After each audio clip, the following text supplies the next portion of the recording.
Hey guys, Lincoln Strike here with another race illustration. Now this past weekend we had the Sun Angel Classic in Tempe, Arizona, and there was a pretty solid men's mile complete with some All-Americans in there.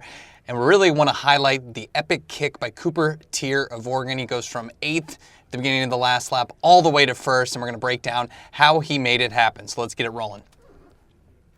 So we start out with this one. William Paulsen in the lead from Arizona State, and we see him up here. Paulsen, he won Stanford the week before, 3:42. He was 5th in the NCAA mile, and he's on his home track. He's an Arizona State Sun Devil here, so you figure, wow, he's got to be the big favorite, and that's probably why he's up front. He thinks he's the favorite here.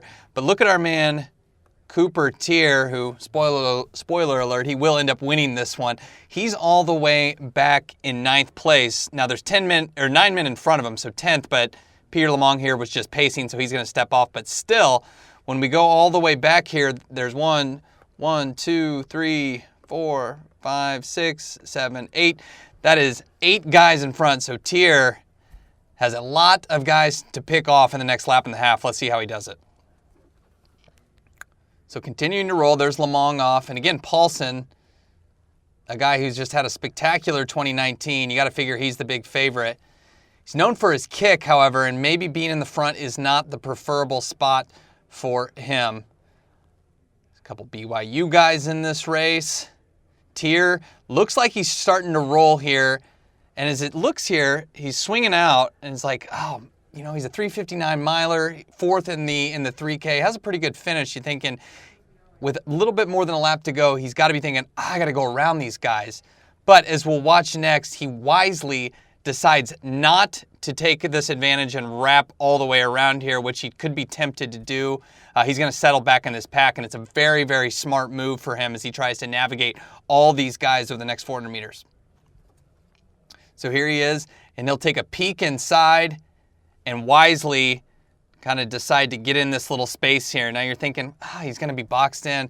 There's so much race still left to go. Still have an entire lap plus to run. He does not need to go all the way to the front here. That's just going to be a waste of energy, and then he's going to be the hunted. Very wise, as we'll watch him next, to get behind this group, allow them to tire themselves out, allow them to have some fighting up for position, and just kind of stay calm and wait for the real kicking to begin with about 200 meters to go. So we continue to roll here. Paulsen and a teammate up front. 1 to go at about 3:01. And as we'll look here, good indication that Teare is going to have a chance to kick down this field. Here's William Paulsen again. He's the guy that came in as the pre-race favorite. He ran 3:42 last week and kicked down a pretty good field at Stanford.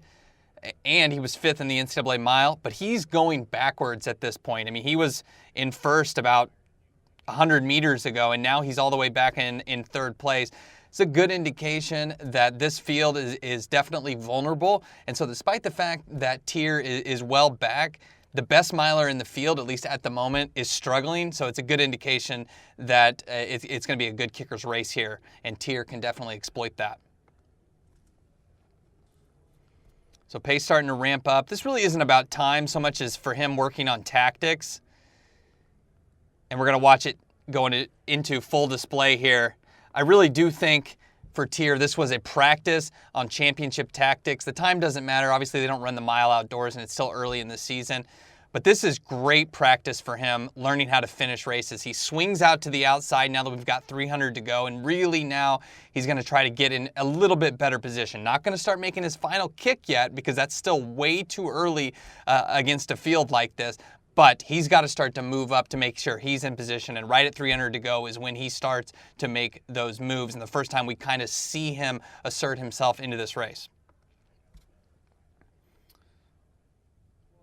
So continuing to go here, some of these guys, the leader from Arizona State and Daniel Herrera in the backwards white hat, really starting to go to another gear. Teare, crucially though, remaining patient. And he's not even in this frame yet. I mean, we think, oh, surely the winner's going to come from this quartet. I mean, we don't even see anyone else. It's 200 meters to go. There's no chance that anybody else can win this.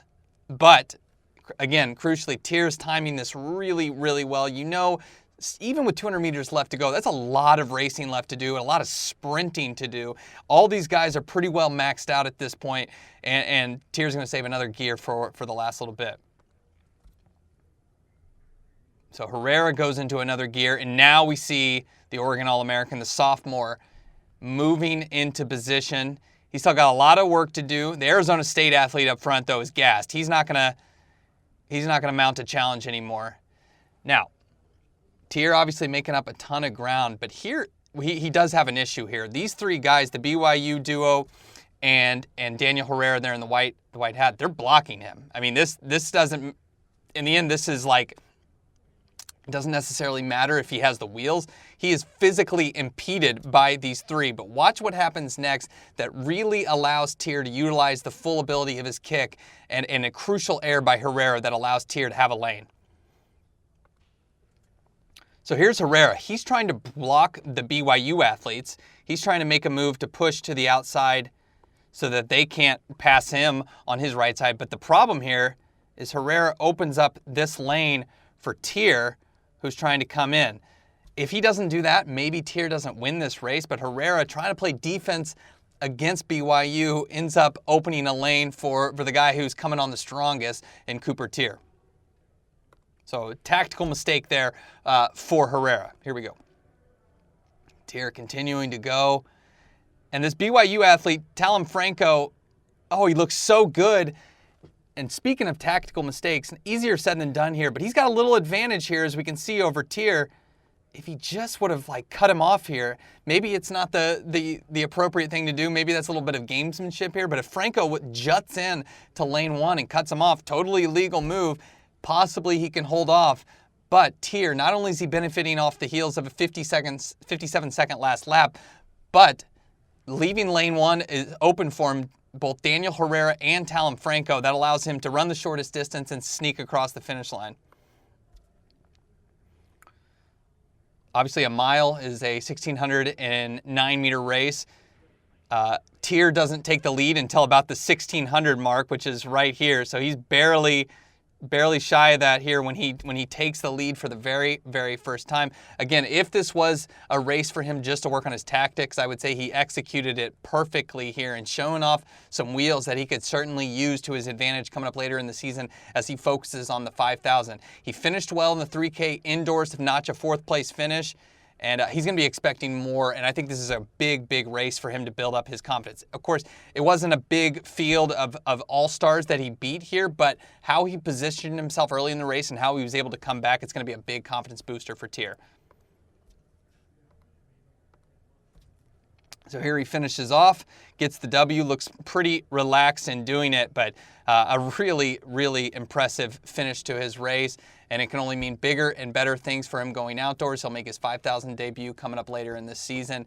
And this is a guy who's going to continue to be on the upswing for the Oregon Ducks. So that's it for my race breakdown this week. Stay tuned to the site for more coming up later on FloTrack.